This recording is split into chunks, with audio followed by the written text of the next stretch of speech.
जय श्री कृष्ण। इस सच्चिदानंद परमात्मा निराकार को प्राप्त करने में सबसे बड़ा यदि मनुष्य का शत्रु है तो वो है राग और द्वेष। राग द्वेष के कारण वो परमात्मा को प्राप्त नहीं कर पाता है। राग द्वेष यानी असत्य चीजों के प्रति हमारा मन, हमारा बुद्धि, विवेक सबको वो नष्ट कर देता है। असत्य चीजों के कारण, असत्य को धारण करने के कारण ये परमात्मा को प्राप्त नहीं कर पाता है कोई। कर्म योग, ज्ञान योग, भक्ति योग, ये तीनों को धारण कर लेने से फिर मन के अंदर राग और द्वेष नहीं रहता है। राग द्वेष खत्म होते ही ये परमात्मा अन्यास ही प्राप्त हो जाता है। इसे प्राप्त करने के लिए कहीं जाने की जरूरत नहीं है। सब कुछ इस मानव शरीर के ही अंदर है। इसी के अंदर काम, क्रोध, लोभ, मोह, अहंकार, इसको यदि हम खत्म करते हैं, इसको यदि हम मारते हैं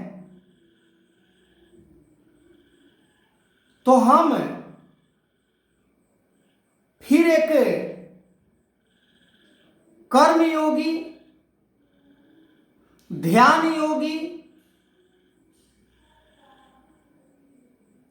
चाहे जिस भी योग से संबोधित किया जाए, वो सभी योग को धारण करके मनुष्य जीवन को एक निर्मल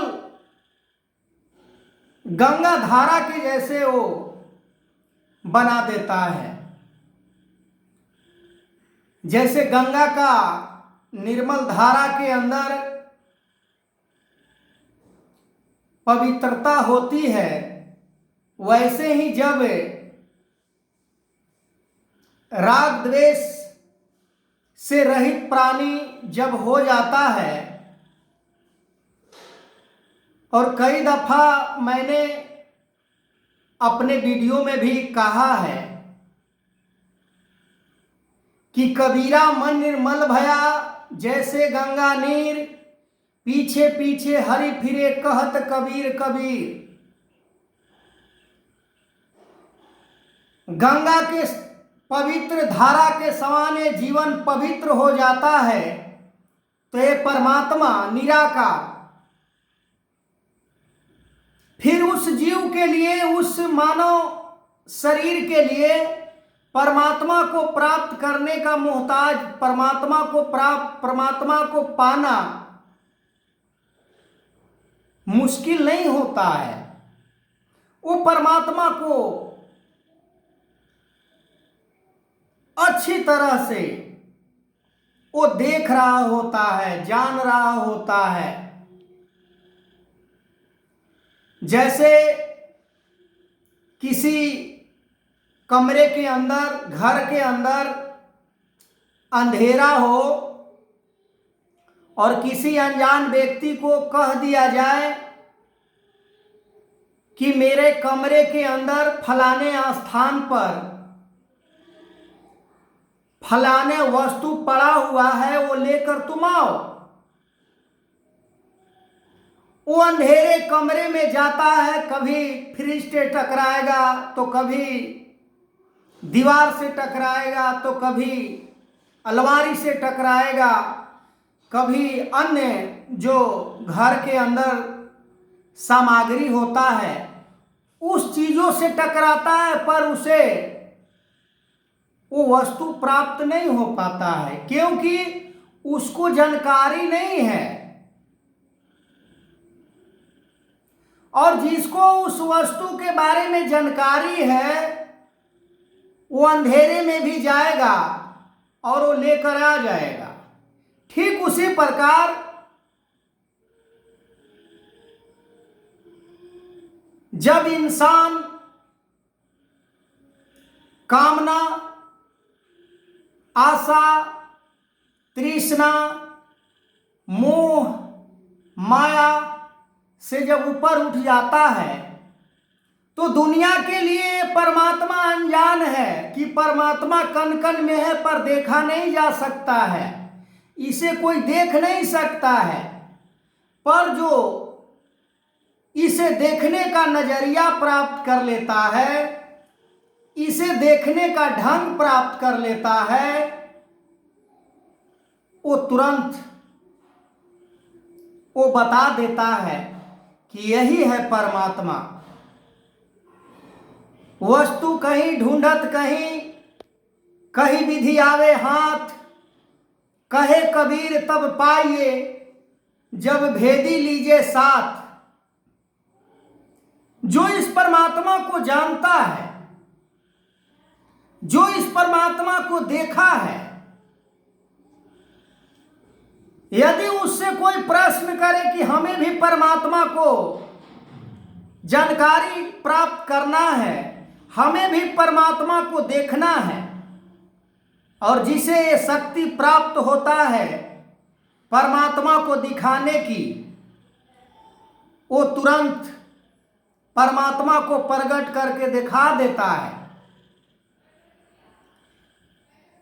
ये संसार के कोई भी ऐसे स्थान नहीं है जहां पर परमात्मा ना हो, जहां पर भगवान ना हो। पर इंसान अपने कर्मों के द्वारा वो देख नहीं पाता है। कहने के लिए तो कह देते हैं कि परमात्मा कण कण में है, पर जो कण कण में परमात्मा को देख लेता है उसका कर्म भी बोलता है। उसके अंदर घृणा, द्वेष, बैर, नफरत, बड़ा छोटा, अमीरी गरीबी, कोई बैरियर नहीं होता है उसके जीवन में। और जिसने नहीं इस परमात्मा को देखा है उसके मन के अंदर संसार को ही प्राप्त करने का हर समय मन के अंदर वो भाव बना होता है कि कैसे मैं संसार को ऐसे प्राप्त कर लूं, ऐसा हो जाए, कभी गरीब है अमीर हो जाए।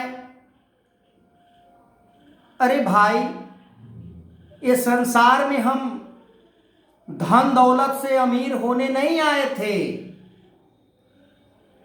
धनवंता सब हो रहे, धनवंता सब नहीं कोई।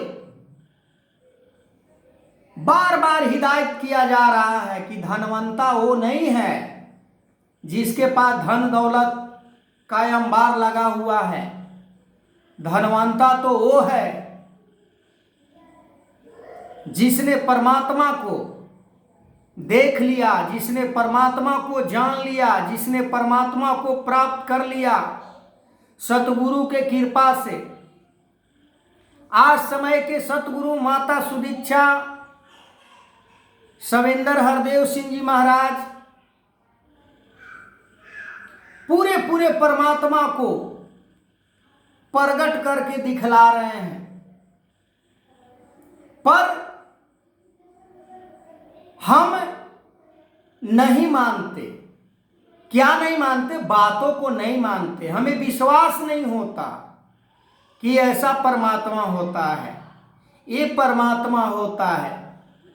यदि ऐसा परमात्मा नहीं होता तो कण कण में ये परमात्मा नहीं हो सकता। संसार के किसी भी वस्तु को आप हर जगह नहीं देख सकते हैं।